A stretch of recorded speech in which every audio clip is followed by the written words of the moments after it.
तो जय हिंद, नमस्कार साथियों, स्वागत है आपके अपने यूट्यूब चैनल रेलवे टारगेट 10/11 में। तो आज के वीडियो में हम लोग करने वाले हैं साधारण ब्याज के कुछ कॉन्सेप्ट और एक क्वेश्चन हमने नीचे लिख रखा है, इसको करने वाले हैं। तो आपको जो साधारण ब्याज में दिक्कत होने वाली है वो बिल्कुल नहीं होगी। साधारण ब्याज यहाँ से पढ़ने के बाद आपको दिक्कत नहीं होने वाली है।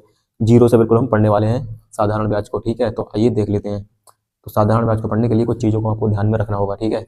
तो जैसे हमें पहले लिखना पड़ेगा साधारण ब्याज क्या होता है। तो साधारण ब्याज जो क्या होता है, सिंपल इंटरेस्ट, ठीक है। साधारण ब्याज को बोलते हैं सिंपल इंटरेस्ट, ऐसा ही इसको लिखते हैं, ठीक है। साधारण ब्याज को लिखते हैं ऐसा ही, ओके। आपको ये ध्यान में रखना है, ठीक है। उसके बाद आता है प्रिंसिपल। प्रिंसिपल होता है मूलधन हमारा, ठीक है। मूलधन मतलब जितनी जो भी राशि हम किसी को धार देंगे, ठीक है। तो साधारण ब्याज का पहले मतलब समझ लीजिए क्या होता है। साधारण ब्याज का मतलब होता है, मान लीजिए किसी को हमने 10 रुपये दिए, अगर 10% की दर से उसे देते हैं हम लोग, तो हमारा कितना ब्याज उसमें मिलेगा। मान लीजिए 100 रुपये की राशि हम 10% की दर पे देंगे तो 10 रुपये का ब्याज हमें मिल जाएगा, ठीक है। तो इसी तरह से ये साधारण ब्याज क्या होता है, बराबर होता है हर साल, पहली साल, दूसरी साल, तीसरी साल, सारी साल क्या होता है, बराबर हो जाता है हमारा। तो ये हो जाएगा मूलधन हमारा। मूलधन जो हम राशि देंगे, ठीक है, ब्याज पे, ये हो जाएगी मूलधन।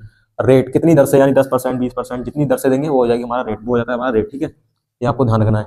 उसके बाद टाइम, टाइम कितना हो जाता है हमारा, कितने समय के लिए देना है, 1 साल, 2 साल, 3 साल, ये हो जाता है हमारा समय। अमाउंट क्या हो जाता है हमारा, अमाउंट हो जाता है जो हमने ब्याज, जो हमने राशि दे रखी है वो प्लस जो हमें उस पर ब्याज मिलेगा, वो हो जाएगा हमारा मिश्र धन, यानी अमाउंट हो जाएगा। इसको ए से डिनोट करेंगे हम लोग, ठीक है। ये ध्यान रखना है आपको।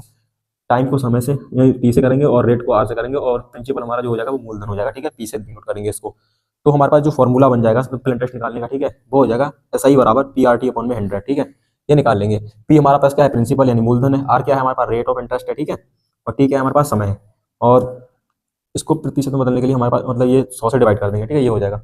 तो सीआई निकालने का ये फॉर्मूला हो गया। अगर आपका अमाउंट निकालना है, ठीक है, अमाउंट क्या होता है, प्रिंसिपल प्लस प्लस जो भी हमें जितना भी हमें क्या मिलेगा, ब्याज मिलेगा, यानी सिंपल इंटरेस्ट जितना भी हमें ब्याज मिलेगा वो हमारे पास जोड़ देंगे तो अमाउंट निकल के आ जाएगा। अमाउंट का मतलब होता है जो हमने जितनी राशि दी है प्लस जितना हमें ब्याज मिला उसको जोड़ देंगे तो हमारा अमाउंट निकल के आ जाता है, ठीक है दोस्त। तो आइए क्वेश्चन को समझते हैं, फिर आपको अच्छे से समझ में आ जाएगा। जैसे मान लीजिए यहाँ पर 500 की जो राशि है हमारे पास, ठीक है, 500 का 3 वर्षों में 10% की दर से साधारण ब्याज तथा मिश्र धन ज्ञात कीजिए, ठीक है। तो दो चीजें निकालनी है, एक तो हमें ऐसा ही निकालना है, हमें क्या निकालना है दोस्त, ऐसा ही निकालना है, ऐसा ही निकालना है हमें, ठीक है। और क्या निकालना है, अमाउंट निकालना है, अमाउंट, ठीक है। दोनों चीजें निकालनी है हमें, सीआई और अमाउंट निकालना है, ठीक है। तो आइए पहले देख लेते हैं क्या दे रखा है, 500 रुपये, यानी हमारे पास जो 500 रुपये दे रखा है ना, ये प्रिंसिपल दे रखा है, यानी राशि दे रखी है 500 रुपये की, ठीक है, 500 रुपये, ठीक है। 3 वर्ष यानी टाइम की वैल्यू हमारे पास दे रखी है। टाइम कितना है, 3 वर्ष है, 3 वर्ष है, ठीक है। टाइम हमारे पास 3 वर्ष है। और रेट ऑफ इंटरेस्ट 10% की दर से, तो यानी आर की वैल्यू हमारे पास ये दे रखी है, ठीक है दोस्त। आर आर हमारे पास दे रखा है 10%। आर हमारे पास कितना दे रहा है, 10% दे रखा है। सारी चीजें दे रखी हैं। सिंपल इंटरेस्ट निकाल लीजिए। ऐसा ही बराबर कितना हो जाएगा हमारे पास, ऐसा ही बराबर पी आर टी अपॉन 100 हो जाएगा।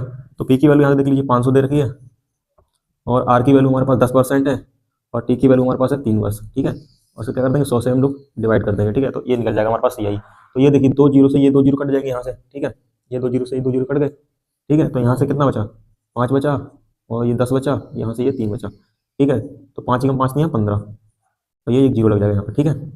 तो 150 रुपये का हमारे पास क्या मिल जाएगा, ब्याज मिल जाएगा। ऐसा ही कितना हो जाएगा हमारा, 150 रुपये, यानी 150 रुपये का हमें भी क्या मिलेगा, ब्याज मिल जाएगा, ठीक है। तो हमारे पास अमाउंट भी निकालना है ना हमें। तो अमाउंट बराबर होता है, देखिए अमाउंट बराबर होता है प्रिंसिपल प्लस ऐसा ही, यानी सिंपल इंटरेस्ट, ठीक है। तो जितनी राशि हमने दी थी वो कितनी थी राशि हमारे पास, ई की वैल्यू हमारे पास 500 है, ठीक है। और सीआई कितना मिला हमें, सिंपल इंटरेस्ट 150 मिला है, ठीक है। तो ये टोटल हो जाएगा 650 रुपया। तो हमारा जो अमाउंट निकल के आएगा ना, वो आएगा 650 रुपये। करेक्ट आंसर इसका हो जाएगा बिल्कुल, ठीक है। ये भी हो जाएगा यहाँ से। सिंपल इंटरेस्ट हमारे पास 150 हो जाएगा और अमाउंट हमारे पास हो जाएगा 650।